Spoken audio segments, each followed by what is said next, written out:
Os cabos emaranhados puxam o arrastão Antares, fazendo-o inclinar para estribordo e virar.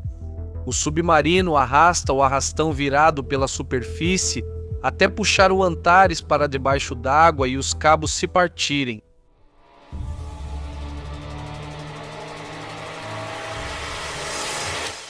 O Firth of Clyde, no oeste da Escócia, já foi um famoso local de pesca conhecido por sua rica vida marinha. Eventualmente, a pesca industrial de arrasto foi proibida porque os principais estoques de peixes colapsaram, mas antes disso, entre 80 e 100 arrastões trabalhavam nessas águas, geralmente embarcações pequenas, entre 10 e 21 metros de comprimento. Esses barcos pescavam peixes que viviam perto do fundo do mar, como bacalhau, arinca, badejo e pollock. A embarcação de pesca Antares, construída em 1965 e baseada em Carradale, era um desses arrastões. Era um arrastão de madeira com popa, tripulação de 4 pessoas, medindo pouco mais de 17 metros de comprimento e cerca de 3 metros de largura, capaz de navegar a até 8 nós de velocidade. Em novembro de 1990, o Antares estava preparado para a pesca pelágica ou de meia água.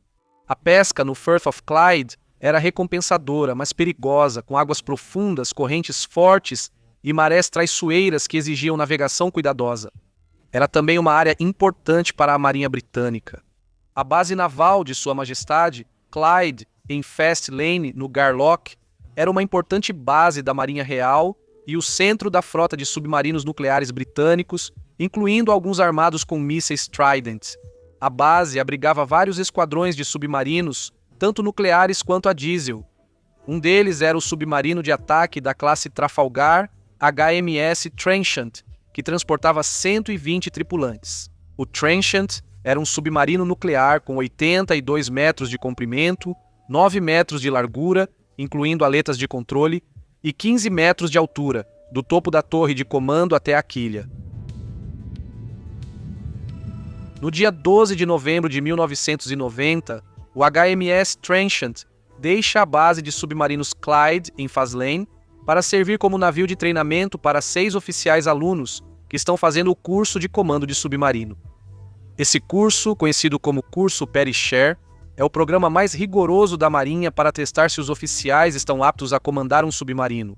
Antes de cada exercício, o capitão do Trenchant entrega o controle ao comandante do curso, chamado de instrutor, que então passa o comando para o aluno que está sendo testado. Durante cada exercício, o aluno executa todas as funções de comando enquanto o instrutor observa. No dia 17 de novembro, após completar a primeira fase do treinamento entre a Escócia e as Ilhas Faroé, o Trenchant entra no Firth of Clyde para a fase costeira com 4 candidatos restantes. Na noite de domingo, 18 de novembro, o traineiro Antares parte de Carradale para pescar na trincheira profunda em Butt Sound, a nordeste da ilha de Arran. A tripulação normalmente pesca de segunda a quinta-feira e retorna para casa nos fins de semana, seguindo uma regra do escritório escocês que proíbe a pesca no Lower Clyde das 6 da tarde à meia-noite de domingo. Butt Sound era uma área de pesca movimentada. Antares enche seu porão e navega até os troncos ao nordeste das áreas de pesca para descarregar sua captura. Às 17h30 do dia 21 de novembro, Antares deixa Largs e segue de volta para Butt Sound. Às 6 da tarde, no canal de Hunterston, ao sul de Largs, Trenchant está realizando um exercício onde um aluno Perisher atua como capitão de serviço. A tarefa do aluno é uma operação simulada de lançamento de minas contra o navio de superfície HMS Charybdis. Ao mesmo tempo, Antares chega à trincheira profunda em Butt Sound, onde outros 2 traineiros, Heroína e Hércules III, já estão pescando. Antares entra na extremidade sul da trincheira, lança sua rede a sudeste de Heroína e começa a rebocar em direção noroeste. Antares usa uma grande rede de arrasto de meia água, puxada por 2 longos cabos de aço chamados de varas, para capturar peixes que formam cardumes como bacalhau e badejo. Cada vara é um cabo de aço com quase 500 metros de comprimento, que vai dos guinchos do convés passando por polias ou suportes em cada lado da popa. Elas são marcadas a cada 45 metros, assim o capitão pode avaliar quanto cabo foi liberado de acordo com a profundidade. Cada vara se conecta a uma pesada porta retangular de arrasto ou prancha de arrasto, que mantém a rede aberta horizontalmente. A parte superior da rede é mais larga do que a extremidade, direcionando os peixes para a cauda. Ao rebocar a 3 a 5 nós, o arrasto gera várias toneladas de força, divididas entre as varas e as portas de arrasto. O capitão controla a profundidade e a abertura usando o guincho hidráulico para recolher ou soltar as duas varas de maneira uniforme. Antares possui um suporte central na popa que suporta toda a carga de reboque, em vez do guincho, reduzindo o estresse no equipamento. O sistema funciona como um grande paraquedas subaquático, mantido aberto pelos cabos de aço e pelas portas de arrasto, enquanto se move pela meia água. Durante o reboque, o capitão do Antares conversa com o capitão do Heroine pelo rádio VHF, dizendo que vai rebocar para o norte e depois virar no final e descer para dormir, enquanto outro membro da tripulação assume. Arrastões pelágicos em Butt Sound rebocam pela trincheira, fazendo curvas só nas extremidades norte e sul. Para virar, o capitão primeiro aumenta a velocidade para o máximo à frente, o que levanta a rede do fundo do mar. Em seguida, ele vira da embarcação 90 graus bruscamente e mantém esse rumo até que a folga nos cabos seja eliminada e a tensão retorne ao equipamento de arrasto. A primeira parte da curva leva cerca de 4 minutos. Em seguida, ele faz outra curva de 45 graus, mantém a direção até que o equipamento fique tenso novamente e finaliza com a última curva de 45 graus. Assim, completa o retorno de 180 graus em U. A volta completa, do início ao fim, leva cerca de 15 minutos. Ao virar para estibordo à direita, ambos os cabos ficam esticados sobre a popa de estibordo. O cabo externo, que neste caso é o cabo de bombordo à esquerda, suporta mais carga e sua porta de arrasto sobe mais na água. Então o cabo de bombordo fica mais alto do que o de estibordo, quase como um avião inclinando para a direita. Durante a curva, a rede se estreita, aproximando os dois cabos, então a tripulação observa atentamente para garantir que eles não se cruzem. O arrastão fica mais vulnerável durante a curva, então o timoneiro permanece na ponte para fazer ajustes no curso conforme a curva avança. Por volta das 22h30, o tripulante no leme liga para a esposa e diz que estão atrás da ilha de Arran e que vai acordar o capitão às 2h30 da manhã. Os 3 arrastões continuam pescando durante toda a noite sem mais contato por rádio. No canal de Hunterston, o submarino Trenchant termina o exercício de colocação de minas e segue para o sul para que a fragata Charybdis possa procurar o submarino e para que o Trenchant pratique manobras evasivas. Esta etapa envolve mudanças frequentes de rumo e velocidade para evitar a detecção e encontrar uma oportunidade de atacar a Charybdis. À 1 da manhã do dia 22 de novembro, há uma troca de turno no centro de comando do submarino, mas o mesmo aluno permanece como capitão de serviço. À 1h31, o Trenchant sobe a profundidade do periscópio para localizar a Charybdis e simular um ataque. O aluno capitão de serviço observa pelo periscópio e vê apenas a fragata na superfície. Em seguida, o submarino submerge novamente. O sonar é a principal forma de os submarinos detectarem outras embarcações. Ele opera em 2 modos, ativo e passivo. No modo ativo, o submarino emite pulsos sonoros que ricocheteiam nos objetos e retornam como ecos, mostrando sua posição. No modo passivo, que está sempre ligado, o submarino escuta os ruídos de outras embarcações. A partir do rumo e da frequência do som, operadores de sonar treinados conseguem identificar o tipo de embarcação e a distância em relação ao submarino. A maior parte do ruído de navios de superfície vem do hélice. Embarcações grandes têm hélices mais lentas, enquanto as menores são mais rápidas. Mesmo um navio parado pode, às vezes, ser ouvido abaixo da linha d'água se as máquinas a bordo estiverem funcionando, mas uma embarcação ou objeto silencioso não pode ser detectado pelo sonar passivo. O Trenchant possui vários conjuntos de sonar para detectar ruídos, interceptar transmissões de navios e submarinos e receber sonar ativo de outros navios de guerra. À 1h58 da manhã, o sonar do Trenchant capta um contato próximo a cerca de 350 metros de distância, enquanto o submarino completa uma curva de 180 graus para bombordo, que é à esquerda. Pouco antes das 2 da manhã, o instrutor encerra o exercício quando o Trenchant está estabilizado em um rumo de 150 graus, navegando a 6 nós e submerso a 60 metros. Assim que o exercício termina, Charybdis vira para noroeste em direção ao Cork de Arran para encontrar outro submarino, o HMS Otter, que está realizando exercícios semelhantes mais ao norte. O instrutor orienta o capitão de serviço a permanecer no local e se preparar para transferir o comando ao próximo aluno, permitindo que este inicie o exercício dali. O instrutor sai da sala de controle e faz o debriefing com o capitão na sala dos oficiais. Às 2h04 da manhã, o capitão de serviço vira para estibordo à direita e às 2h09 da manhã, o Trenchant navega em um rumo de 315 graus, ainda a 6 nós e 60 metros de profundidade. 1 minuto depois, 4 contatos aparecem no sonar. O sonar passivo do Trenchant detecta 4 contatos. O contato M01 é identificado como o navio de guerra Charybdis se afastando. O contato 03 e 05 são classificados como barcos de pesca, enquanto o contato 45 é registrado como um navio costeiro, mas também pode ser um barco de pesca. Na superfície, os vigias do Charybdis veem 2 traineiras passando um pelo outro, Heroína rebocando para noroeste e Antares rebocando para sudeste, a cerca de 370 metros de distância, passando de bombordo a bombordo. O controlador de sonar informa: contato 05 a meia nau de bombordo, rumo 304 graus. Isso significa que o barco de pesca aparece logo à frente, no lado esquerdo do submarino. O que o operador de sonar não sabe é que a fonte do som não é única, mas sim 2 navios, Antares e Heroína. A direção deles se sobrepõe no sonar passivo. Como o sonar passivo não fornece distância, ambos os barcos de pesca aparecem como um só, aproximadamente na mesma direção. Às 2h13 da manhã, o controlador de sonar relata o contato 05 como um alvo barulhento com uma direção constante. Uma direção constante significa que a direção em relação ao submarino não está mudando. A embarcação pode estar seguindo um curso paralelo ao submarino. A distância pode estar aumentando ou diminuindo. Ter uma direção constante impede que a tripulação do submarino faça um cálculo de distância. Eles não conseguem dizer a que distância a embarcação está.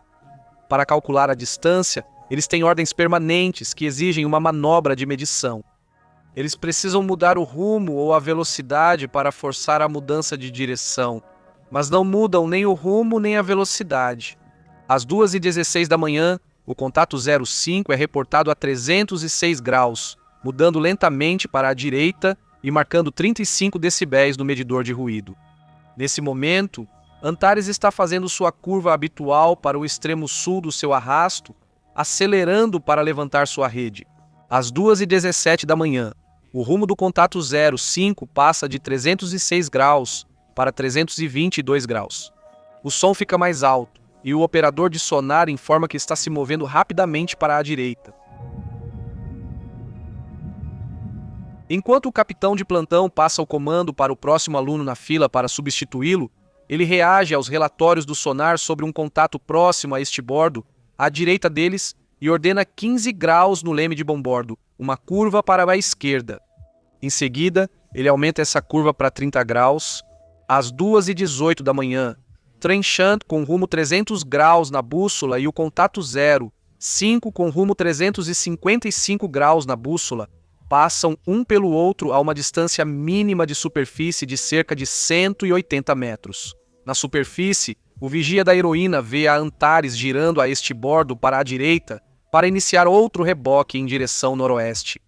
Então ele volta sua atenção para a Hércules 3, rebocando para sudeste. À frente deles, o capitão de serviço no Trenchant ordena um novo rumo de 260 graus. 45 segundos depois, oficiais e tripulação na sala de controle do Trenchant ouvem batidas e arranhões de metal quando o submarino colide com a Antares, sua rede de arrasto, cabos e equipamento de espalhamento. O cabo de estibordo frouxo à direita toca primeiro, seguido pelo cabo de bombordo esticado à esquerda, que prende no lado direito do Trenchant e fica preso sob a placa de base do paristome, que é uma pequena carenagem de sonar à frente da vela.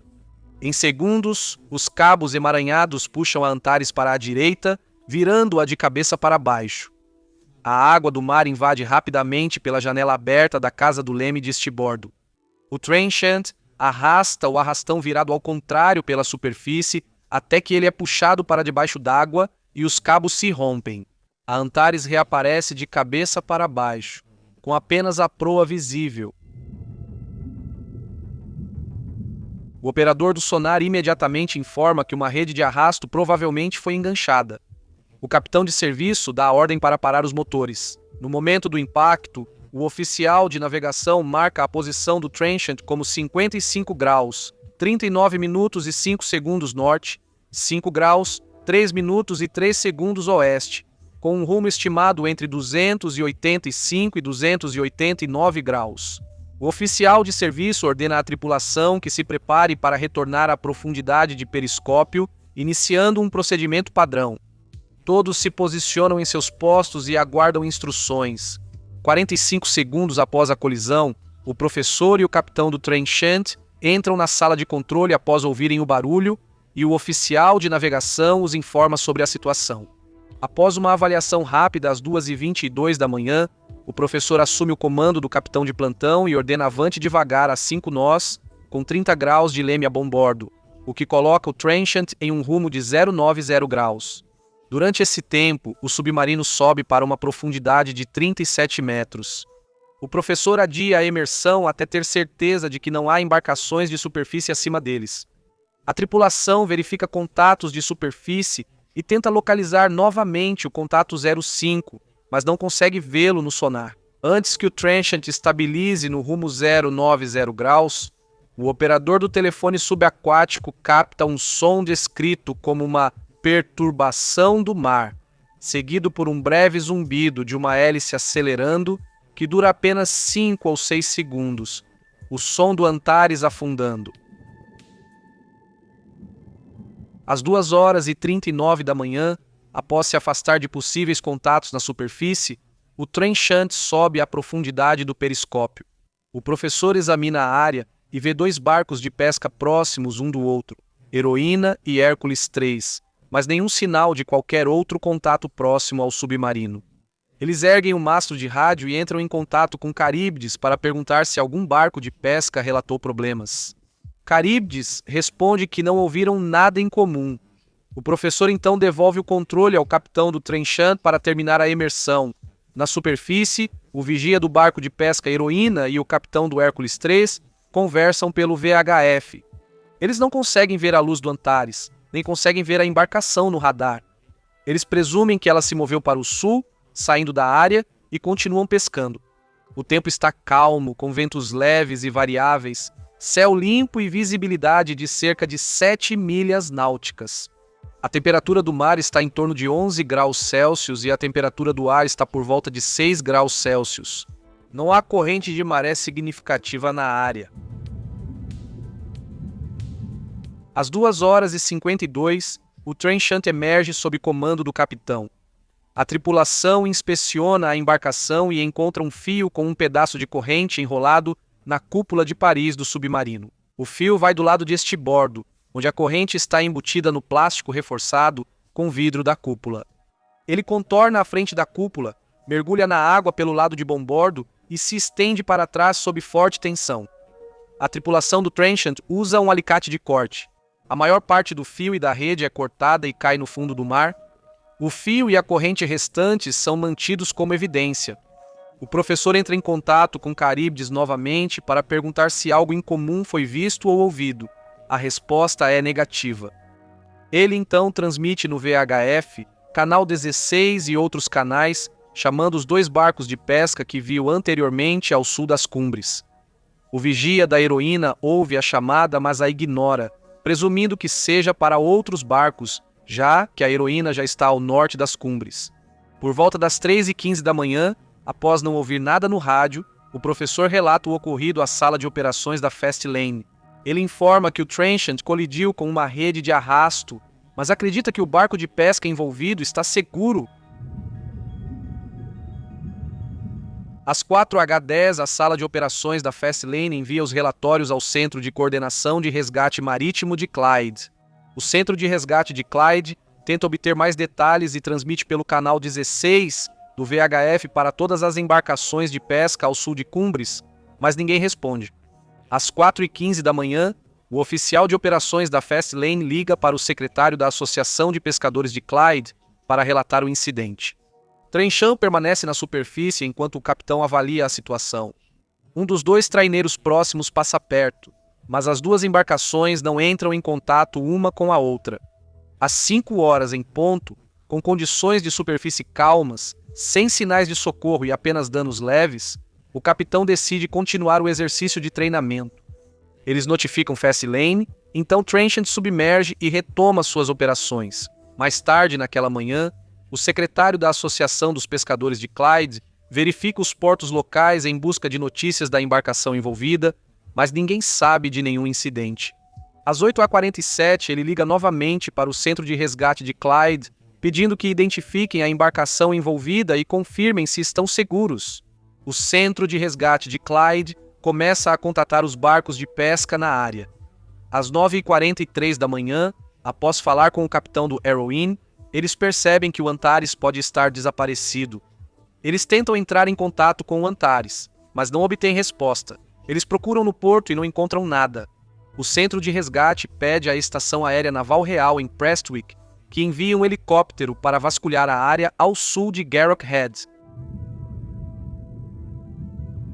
Às 10h57, um helicóptero avista caixas de peixe e uma mancha de óleo, iniciando uma grande busca com outro helicóptero, barcos salva-vidas de Lamloche e Tron e embarcações de pesca locais. Os socorristas locais percorrem a costa de carro para procurar por qualquer pessoa ou objeto que possa ter sido levado até as pedras. Heroína e Hércules 3 param de pescar, recolhem suas redes e se juntam à busca. Por volta do meio-dia, Trenchant retorna para Fastlane após terminar seu exercício de treinamento.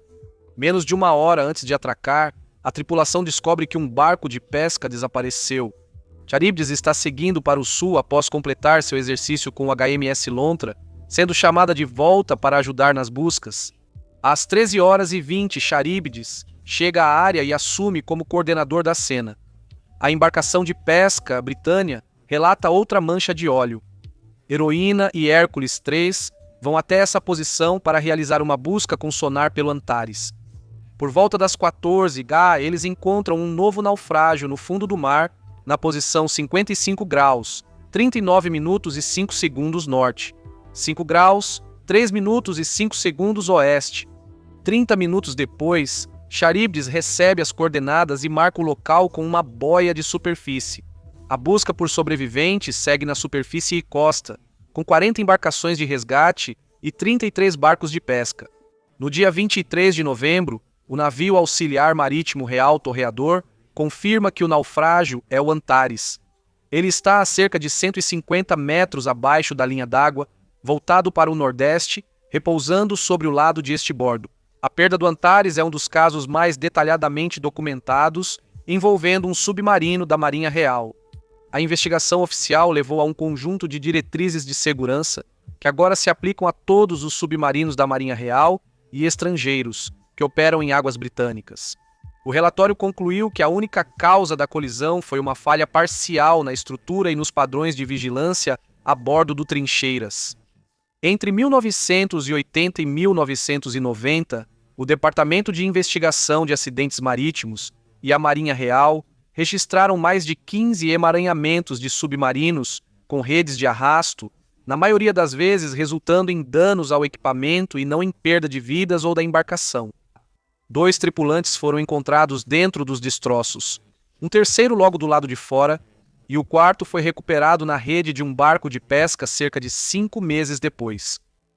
Clique no vídeo na tela para ver outro desastre.